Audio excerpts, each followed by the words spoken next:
not seen it myself. Yes, I haven't had a chance to review it. I was aware that there is a report, but I have not had a chance to review it in detail.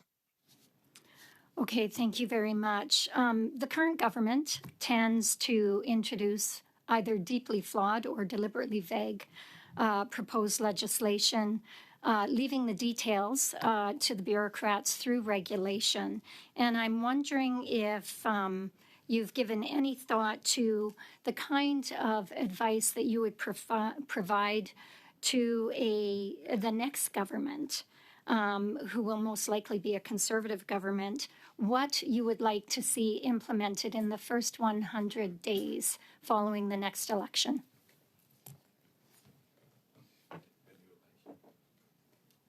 Sorry, was that question directed to me? To any one of you that would like to provide any advice on regulatory changes that need to be made.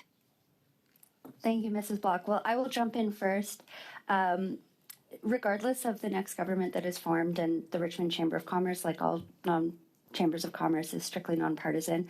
But we believe very strongly that introducing economic competitiveness mandates across all federal regulators would be an absolutely fantastic first step in ensuring that economic competitiveness is measured across regulators and they are accountable to it. Thanks. That is our time. Mr. Kuzmirchuk, please. Much, Mr. Chair, and just wanted to ask Ms. Furlong a quick question. Recently in the National Post, the leader of the Conservative opposition wrote an opinion piece in which he stated, quote, "At the most, the Chamber of Commerce, Business Council, and Canadian Federation of Independent Business hold pointless luncheons and meetings and write op-eds or record interviews that almost no one sees. As a leader of the Conservative Party of Canada, I refuse to meet the aforementioned groups." I wanted to ask you, Ms. Furlong, what is your take, response to that, hearing that comment, especially knowing that consultation and discussion are critical to making sure that we future-proof our regulations in Canada here? Thank you so much for the question. Unfortunately, I haven't read that piece in the National Post, so thank you. I would disagree very strongly. I think chambers of commerce across Canada are the grassroots nonprofit organizations that serve the widest sector of business groups and employers across our communities. I work with everyone from small solopreneurs, nonprofit social service agencies, to major companies like MDA, which MP Baines referenced earlier. I think the Chamber network is absolutely critical for providing the voice for business across British Columbia, and we're able to do that because we're nonpartisan to any government that is formed. And I would hope that the leader will reverse his opinion if they do form office. Thank you. Well, thank you very much, Ms. Furlong, and I wholeheartedly agree. Listening to small business and supporting small business is absolutely critical because we know small businesses are the engines of our economy here in Canada. So thank you so much for your response. Mr. De Tomasis, I wanted to say I had the opportunity last year to join you at More Term to announce over $12.5 million in federal funding from the National Trade Corridor Fund to More Term and ETR. And this is part and parcel of investments that we're making, that this Liberal government is making in our ports. Just last week, we learned that the Canada Infrastructure Bank is investing in part of a $750 million expansion of the Port of Prince Rupert. And so this is what this Liberal government is doing, investing in ports because we know that it is so important and it's so vital and critical. I just wanted to ask you to get on record, how important is that investment that we made last year to More Term? How important is that to the operations in Windsor? Well, thank you, Mr. Kuzmirchuk. It's vitally important. As you know, infrastructure is key to the movement of goods. It's key to economic development and competitiveness in our space.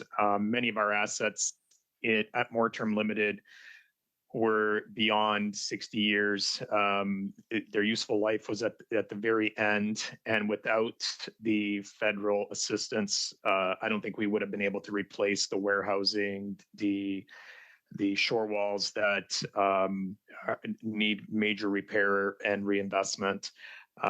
With that reinvestment, we were able to develop a new warehouse. We're going to be developing another warehouse to support trade and to support transloading and taking trucks off the roading and moving it through a green initiative, which is by rail, which is the most green next to marine. This is why I'm speaking today, is because our customers are asking for further abilities to move commodities through our port into final destinations.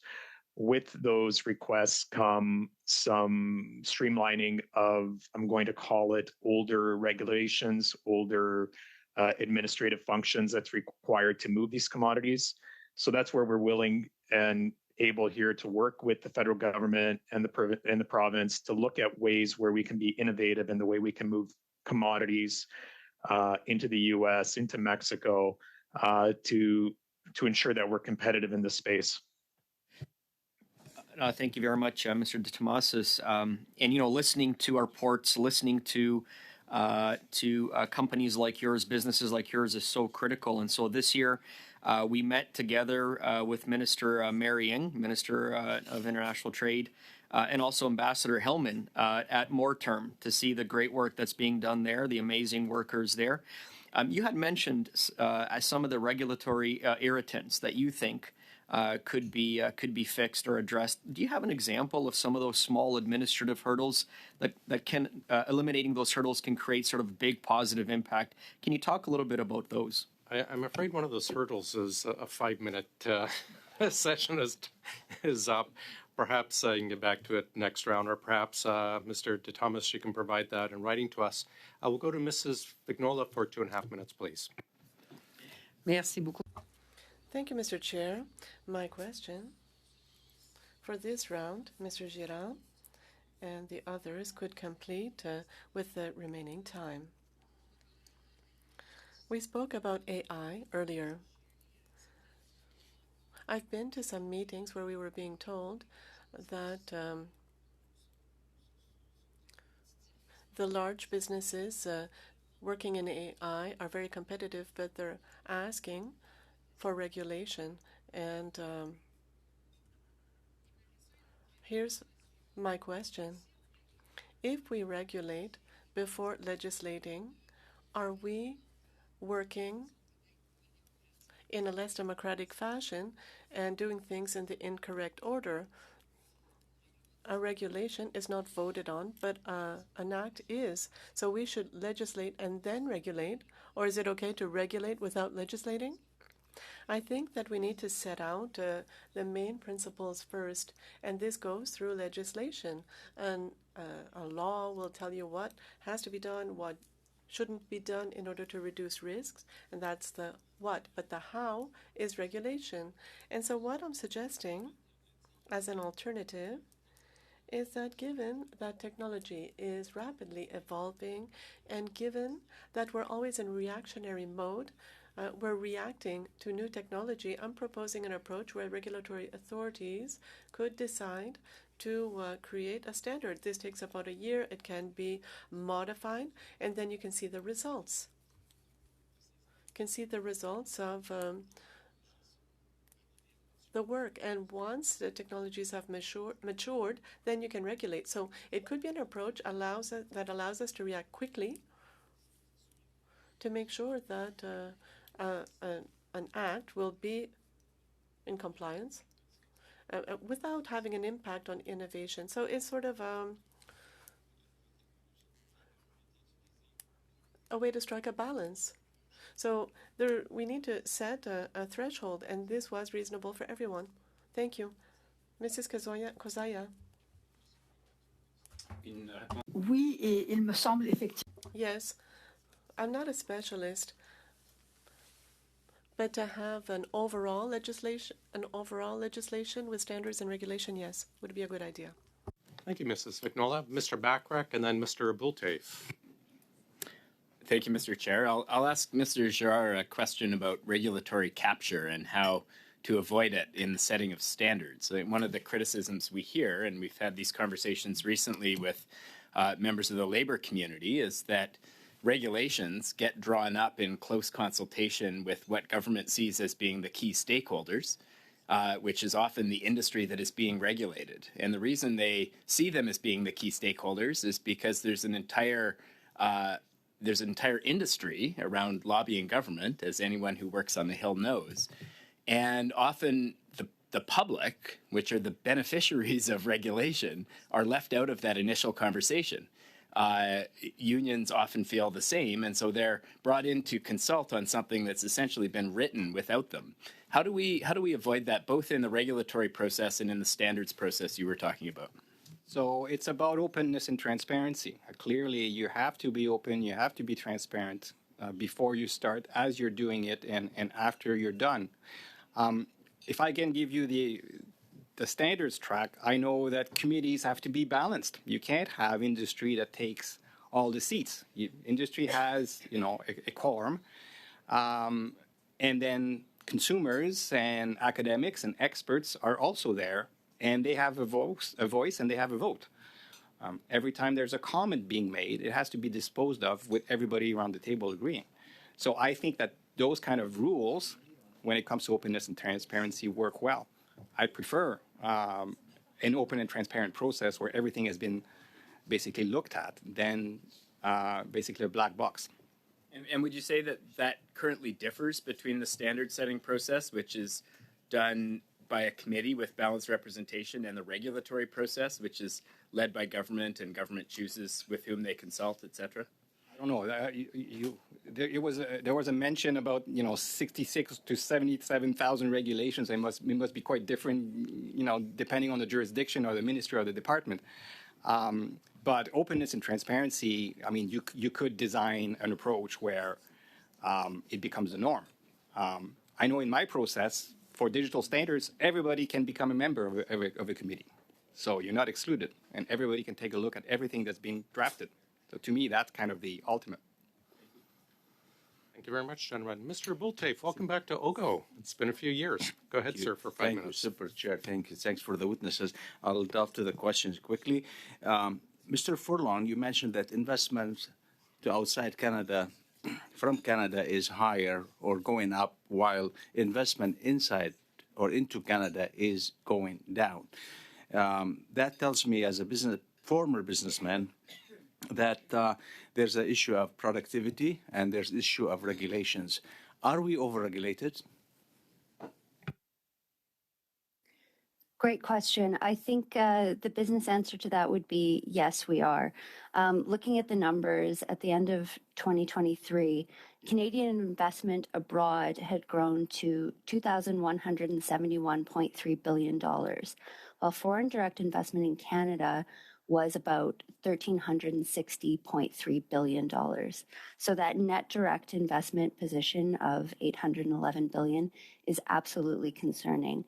There's a very good graph that shows the growth in that net direct investment position over the past 15 years. And really, we are seeing that exponential growth of money not being invested in Canada and foreign direct investment leaving Canada.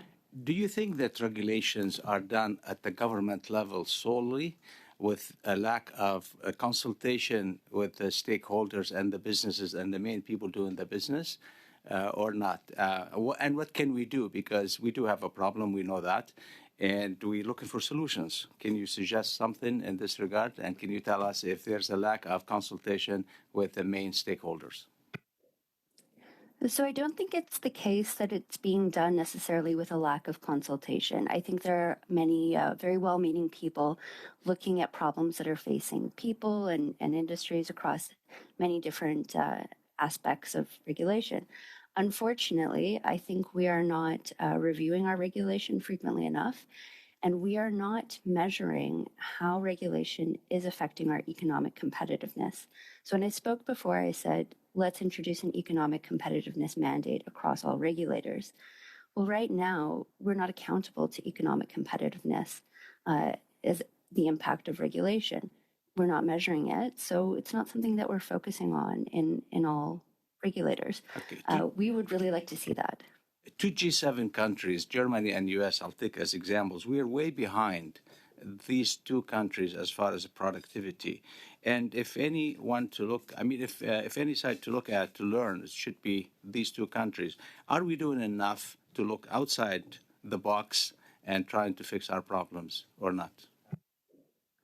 I think that's a great point and a great question. We have seen very novel regulatory tools to mobilize the private sector in financing, for instance, massive construction of clean energy facilities. In particular, in Germany, they've provided an example of how feed-in tariffs can help accelerate the build-out of wind and solar facilities. These are all things we should be looking at. Mr. De Tomasis, you've presented three solutions. One of them is to start up a free trade zone in Windsor. This is an amazing idea. I know Dubai did it 20, 30 years back. What are you doing to convince the government to be that creative? Well, it goes back to what you were saying about competitiveness. In order to stay competitive in a changing world with a lot of the reshoring efforts that are happening, moving product back to North America, we need to look at new innovative ways to become more compatible with our biggest trading partner, which is the US and also Mexico. Infrastructure is key to moving that product. At Moreterm in Windsor, we do have the connectivity with railways and highways. We're soon to be launching the new Gordie Howe International Bridge. That'll help to expedite movement of goods. I think right now we're lagging in the administrative side where it's the paperwork and the movement of paperwork and clearing commodities across the borders to allow this trade to happen. You also mentioned that on proposing for bonded warehouse, or you call it sufferance warehouse, that was a demand by U.S. and European clients. Can you talk about this a little bit more, please? In about Sure, 15 seconds, I'm afraid. Seconds, yeah. Okay. Sufferance warehouse allows shippers to move product into Canada under one bond. And what that does is allows you to store product in a warehouse, and you can trade the commodities without the movement of those goods, and they remain in that warehouse. It allows for faster, quicker, more efficient trade of commodities. Thank you. Thank you very much. We'll go over to you, Mrs. Atwin, for 5 minutes, please. Thank you very much, Mr. Chair, and thank you to our witnesses. I'm joining from Fredericton, New Brunswick. I'm just going to follow up on that last line of questioning and go to Mr. De Thomas. And are there any drawbacks or risks to a potential free trade zone? From our perspective, I think it encourages trade. Positioned at the busiest international crossing in North America, I think it makes a lot of sense to have a free trade zone in our area. With the investments that the federal government's made in Windsor, totaling almost $36 million for warehousing and new shore wall for the movement of goods from Europe into the North American continent. I think it's a great designation for Windsor to have to exemplify that trade route across the Detroit River by rail, by truck, or by water. As far as a negative drawback or negative consequence, I don't see much in the way of negativities if developed under the proper regulations and the proper structure. I think there's a lot of benefits, including job creation, streamlining of trade, movement of commodities, that helps both countries. Great, thank you very much. And Mr. Girard, so we noticed in the 2024 budget, it mentioned the words regulatory sandboxes. So I was wondering if you can just explain that to the folks at home and to myself, and perhaps, your opinion on this. Were you pleased to see that? Is it a useful tool? Is it a step in the right direction? Yes, thank you. Good question. It absolutely is, in my opinion, a step in the right direction because you allow then a conversation to take place between regulators and those impacted by future regulations. And you allow them to play and try new things. So I think that's great. The only recommendation I would make is to, in terms of the wording, I've seen a couple of papers from Treasury Board on regulatory sandboxes, and they seem to insist on being able to do this before new technologies are commercialized. And I think we need to be realistic.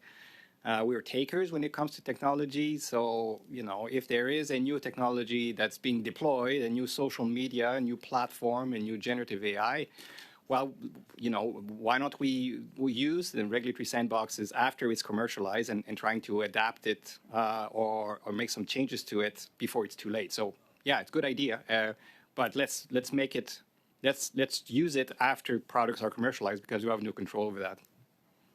And have you met at all with Minister Anand since she became the Treasury Board president? A couple of times.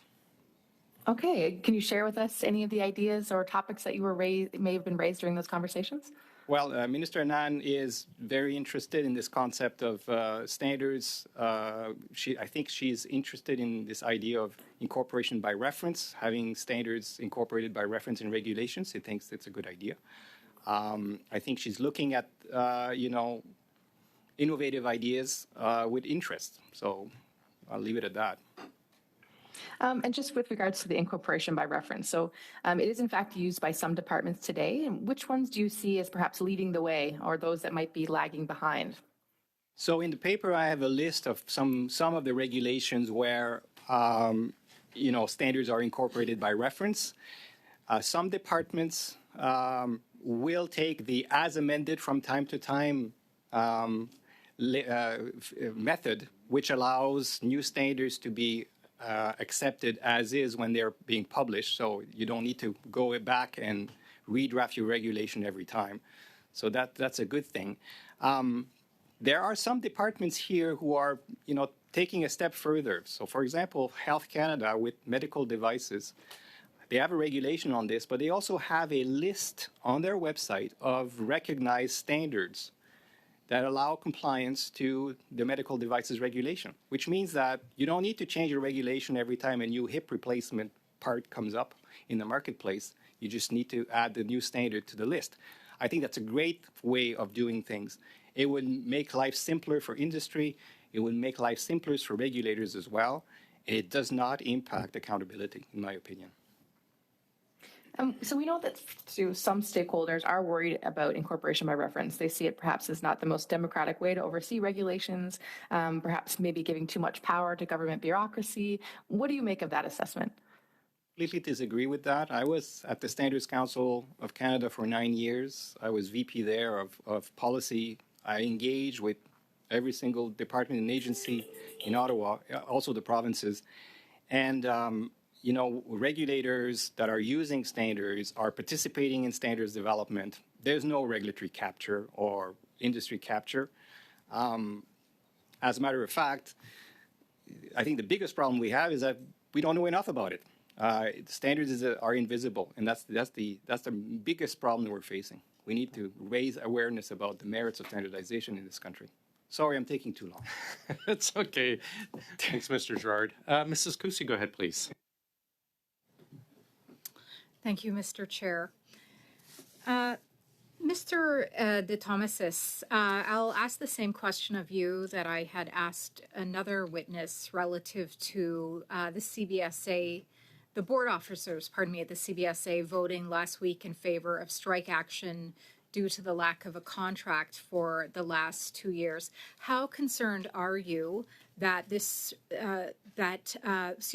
border disruption will cause a massive impact on Canadian businesses? You had mentioned moving commodities into Mexico.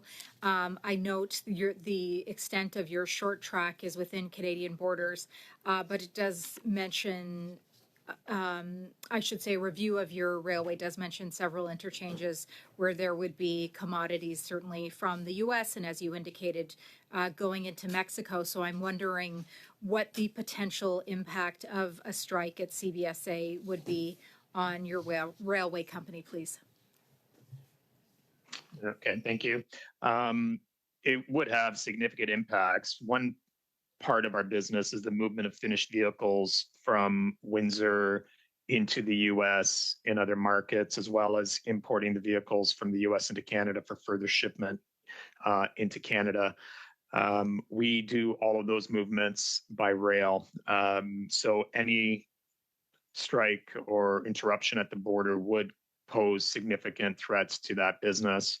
We also do move smaller volumes of steel, different commodities into the US, and it would significantly impact that business as well. Right, thank you. Not surprising. My colleague had questioned the Richmond Chamber of Commerce relative to the carbon tax. We now understand, of course, that the regulations or the administration of the carbon tax is different in British Columbia. But I thought I would also follow through on this question with you, Mr. De Thomasis. What effect does the carbon tax have on the operation of your railway company, please?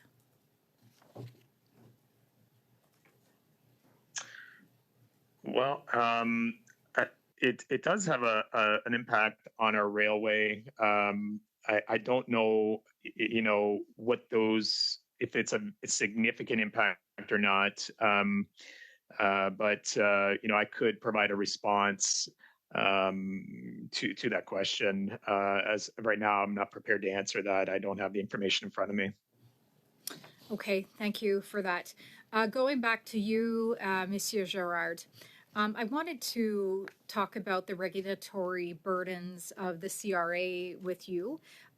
They currently do not require any cutbacks to their regulatory burdens, despite being the most significant burden to small businesses in Canada.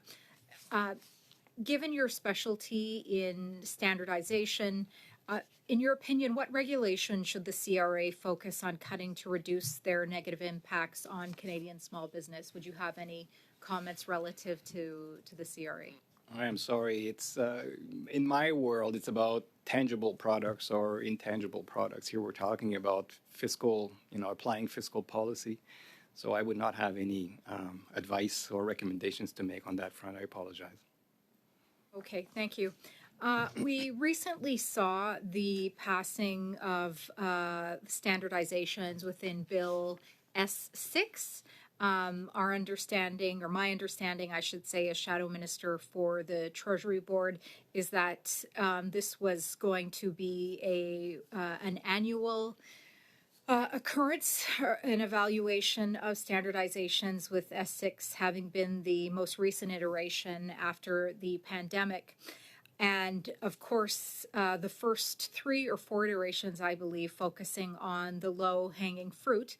In your opinion, is the government keeping to their commitment on S6 and beyond in completing the review of standardizations and the further implementation of broader consultation as the regulation of standardizations for efficiencies continues? Well, I think they're going in the right direction. Obviously, if there were more resources, it would probably be able to do it in a more expeditious manner. I think that what I'm seeing is that there are more and more standards added to regulations, whether it's at the federal level, provincial level, or territorial level. So that problem, reviewing standards in regulation will become bigger as you review your regulations going forward. So we've got to do something about this. Sorry, Mr. Chair. Thank you.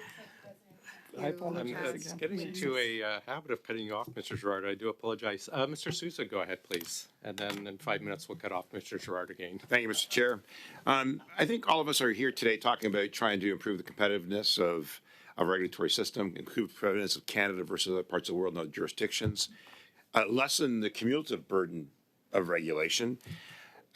Brian, that old adage, ask for forgiveness, then permission, that's happening right now with AI and a lot of new venture, and the notion of sandboxes try to permit the use of different sources before securities commissions and others take on regulatory matters relative to those issues. And I look at 2008 financial crisis, and had it not been for some of the regulatory impediments, if we call it that had been established in Canada, we wouldn't have weathered that tremendous world situation where Canada was somewhat protected, certainly in the banking sector and hence in our business sector, to the extent that we were able to recover that much more quickly in the manufacturing, certainly in real estate.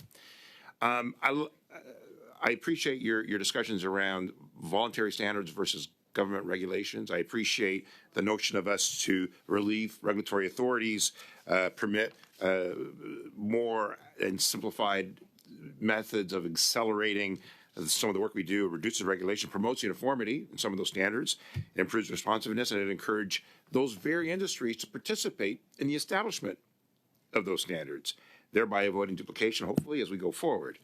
And all with the sense and the notion of facilitating and promoting competitiveness. I worked very closely in my previous life in a cooperative securities regulator to try to permit all parts of Canada to participate in a uniform system, reducing some of the competitiveness, duplication, improving our overall costs, and some of those that held back were Quebec and Alberta primarily, but we had a passport system to try to facilitate some of those engagements. And so I have three questions. And my first one, if I may, is to Shana Furlong.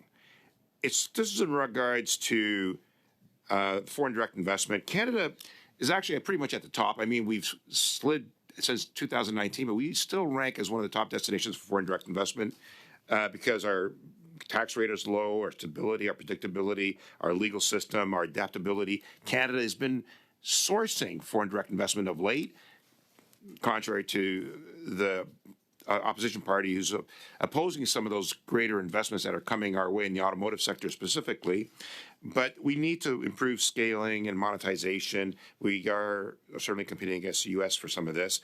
I want to understand, if you may, and I know that Michelle Girard was asked this question, but I want to ask you specifically on the importance of having an arm's length regulatory system where you don't interfere with the Ontario Securities Commissions or with the Bank of Canada or any of these bodies that are there to protect all of us from interference.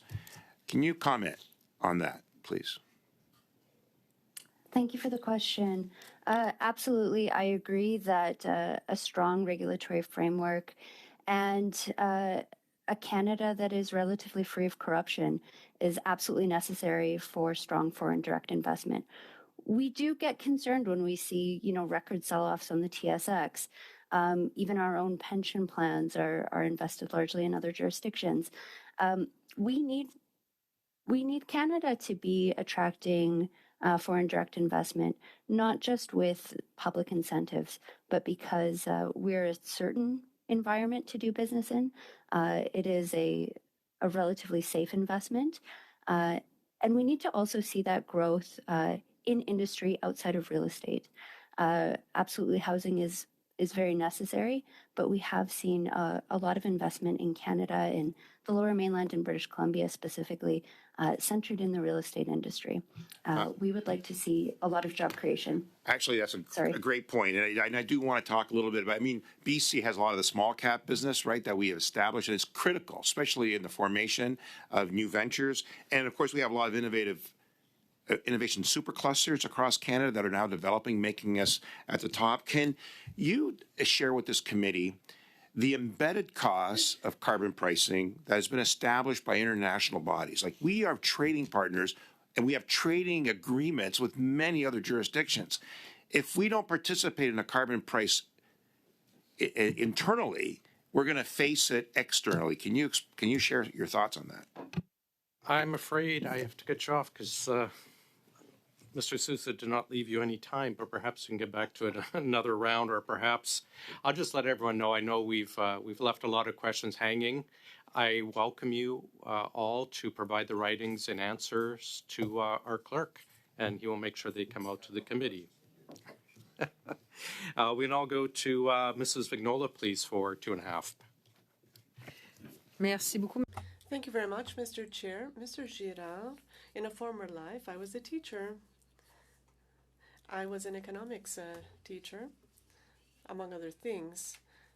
And I also was an English teacher, and there are some French expressions that are different in English, but sometimes they're translated literally, because sometimes we think that so when we talk about economic sandboxes, we're not talking about bac à sable in French or boîte à sable. It's not. a literal sandbox. So it's people who are listening, and there are business owners listening, and when they hear in French, bac à sable, and they don't know what you're talking about. And so there are many definitions for regulatory sandbox. So can you explain what this exactly means? Yes, thank you for this great question. Évidemment, c'est pas un carré de sable. So no, it's not a literal sandbox, of course.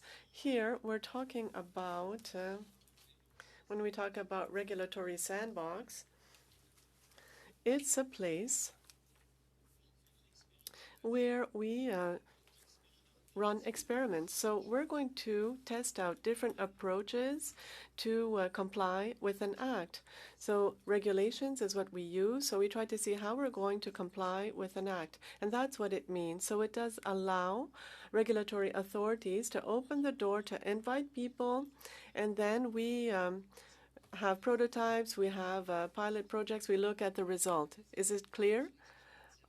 I wanted it to be clear for everyone. It was clear for me. And from the beginning, I hear you talk about consultation, partnership, to undo silos. And when we talk about these regulations, sometimes we feel that people want to go back to a type of pure economic liberalism, and that's not your position. Just to confirm, you are in a type of new paradigm here, a new socioeconomic procedural paradigm. I'm not really sure how to explain.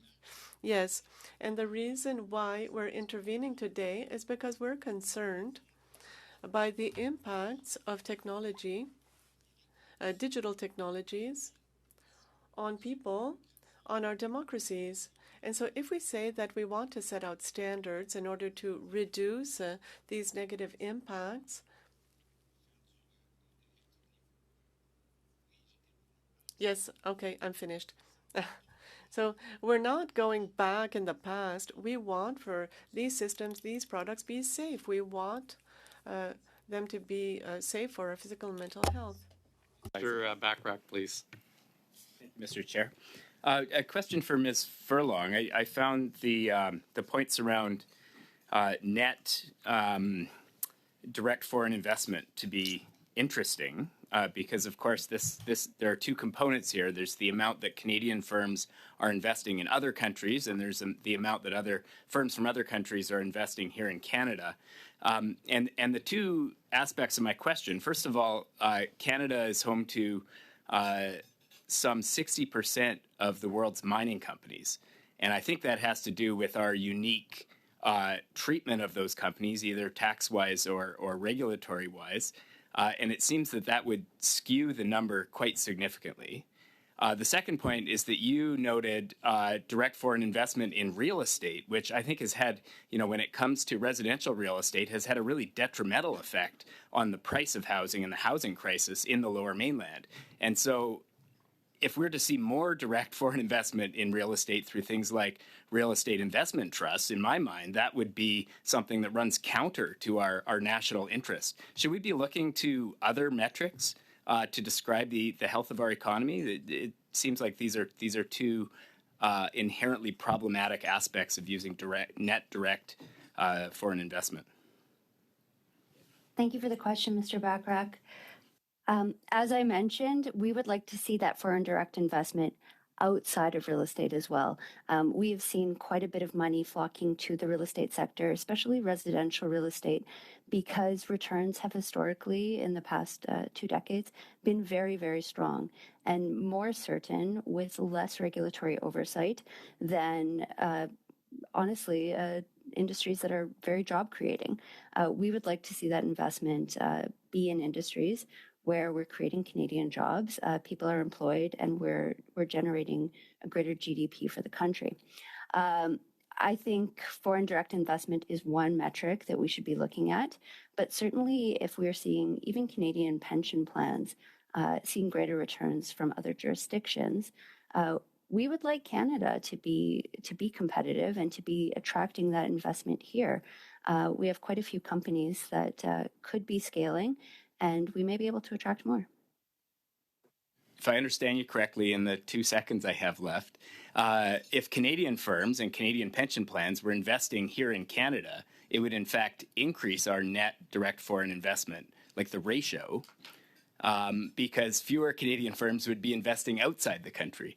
And to me, that seems like a much more beneficial approach to look at it, as opposed to trying to encourage more foreign firms to be investing in our country, which comes with some of the drawbacks that we've mentioned. Anyway, I know I'm out of time, Mr. Chair. Thanks for your forbearance. Thanks. And again, Mrs. Furlong, maybe you can provide us a response in writing. Last two rounds, Mrs. Block, and then we're going to go to Mr. Kuzmierczak. Mrs. Block, please. Thank you very much, Chair. In my last intervention, I made the observation regarding the current government's propensity to introduce very vague or deeply flawed legislation, leaving a lot of the heavy lifting to the bureaucrats when it comes to introducing regulations that actually get less scrutiny by the public or by stakeholders than legislation does. And so, Ms. Furlong, I'm wondering if you are aware of the requirement for federal organizations to apply a small business lens to proposed regulations to identify and take into account the needs of small businesses when designing regulations. And are your members also aware of that requirement? And do they have the opportunity to provide to the federal government that small business lens? Thank you so much for that question. I was not aware of that requirement, but I will be doing more research on that and look forward to learning more. Thank you. Over to Mr. DeThomasis. I appreciated some of the suggestions that you provided or solutions that you provided in your opening remarks, not only including the free trade zones, but also the trusted carrier solution or the fast pass solution. And I would ask that you could perhaps explain a little bit more about that, if there are other jurisdictions that do in fact have those solutions available to industry and businesses. And then also if you can comment on the targeted regulatory reviews where the TBS and regulators are required to seek stakeholder input on a set of themes to develop regulatory roadmaps that propose changes to the legislative, regulatory, and policy regime. Sure, thank you. The Trusted Carrier Program, we're familiar with that through our work with the automakers and different OEMs. They have a program where the carriers, they're verified digital carriers, so they've got all the verifications done on the front end, so they're not having to stop in at customs or at various points along the border for verification of their loads. They do this in the Windsor area on a daily basis for the movement of finished vehicles back and forth across the border. We think that programs similar to this for other verified carriers that it could be pre-selected, that you could use for movement of goods back and forth across the border for other goods other than vehicles that could be steel, aluminum, steel coil, would help to expedite the movement of these goods and increase our competitiveness in the space. As far as the free trade zone is, we do have a designation in the Windsor area as a free trade zone, but I don't believe it's being fully utilized. There are some significant challenges when it's in terms of different types of commodities that we handle at Moreterm, such as steel, aluminum, and steel plate. We would like to have that designation looked at once again to see if we can incorporate some of the different commodities that we handle and how we can encourage the movement of those goods under that free trade zone. As far as your last question, I'm not aware of any of the CBSA, I believe it was, regulations or anything to that effect, so I couldn't answer that question. My apologies. Thank you very much. You have a minute left? Okay. We'll go over back to Mr. Kuzmierczak, please. Thank you, Chair, and I do appreciate that I get a chance to follow up on some of my previous questions and have a little bit more extra time. Speaking with our businesses, our small businesses, our cargo hubs is really, really important just to get feedback in terms of how we can improve things, make things more streamlined, take some of the administrative burdens off of our small businesses. And so this year, actually, a couple months ago, we had the trade minister. We brought the trade minister, Mary Ng, down to Moorterm, and also the ambassador to the U.S. Ambassador Hillman as well, too, to listen to some of the challenges that Moorterm and other shipping hubs, transport hubs face.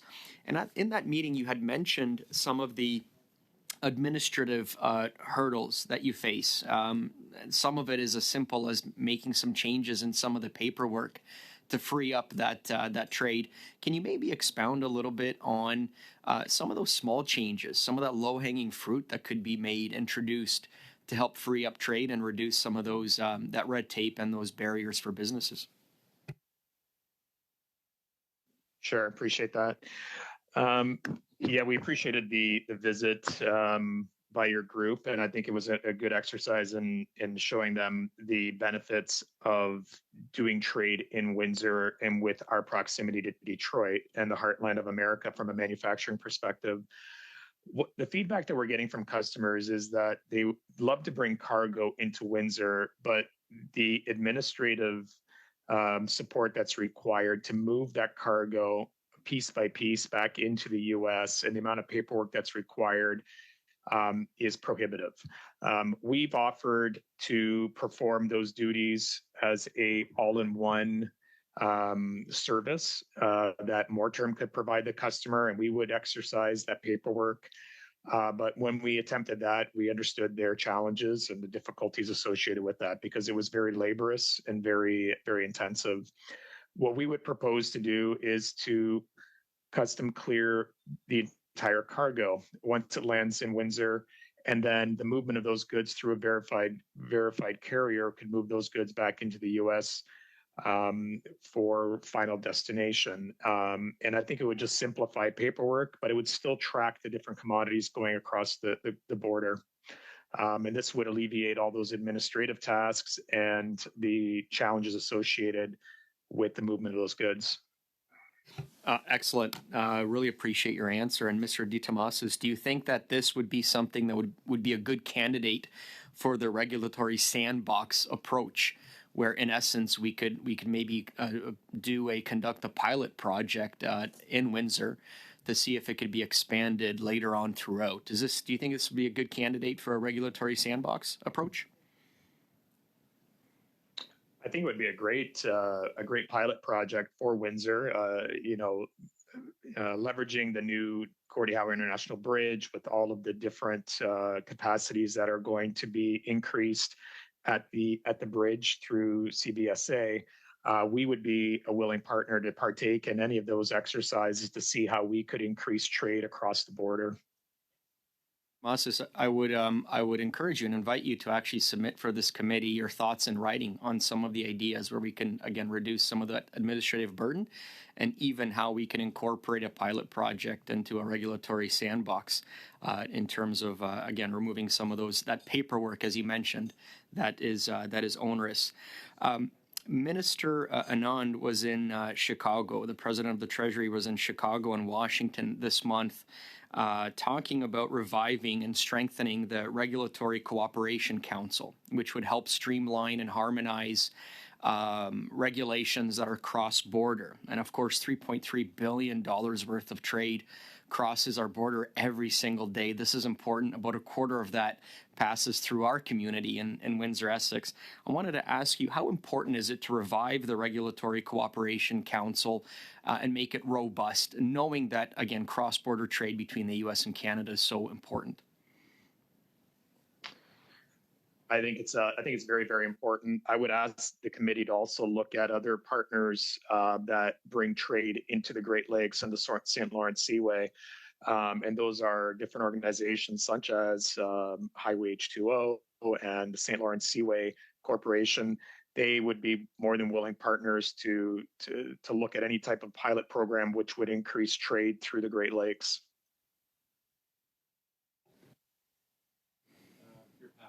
Okay, thank you. Let's do one more because you can take Mrs. Block's 45 seconds. No, I appreciate that. No, thank you. Thank you very much. And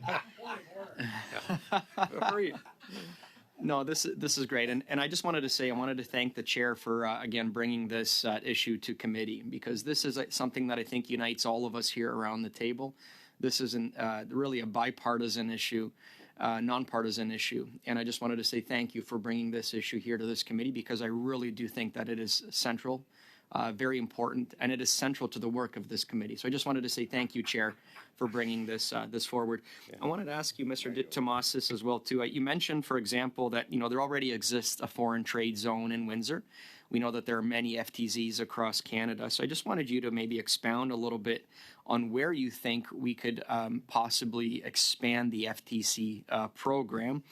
And same question, because you mentioned sufferance warehouses. We know those already exist as well, too. If you can maybe speak to how we can build upon the existing sufferance warehouses and foreign trade zones that exist. Just quickly, if you can, sir. Sure. I'll make it quick. I think there's opportunities there that could increase trade and our competitiveness. I think there are some challenges with the current structure of the sufferance warehouse. And I think it's a worthwhile effort to look at those current regulations that are associated with sufferance warehouses and see how we can bring them up to date to meet the customer's needs as of today. And with all the reshoring efforts that are going on, there may need to be some changes made so that it can increase capacity, increase competitiveness, and that's about it. I think it needs to be looked at once again.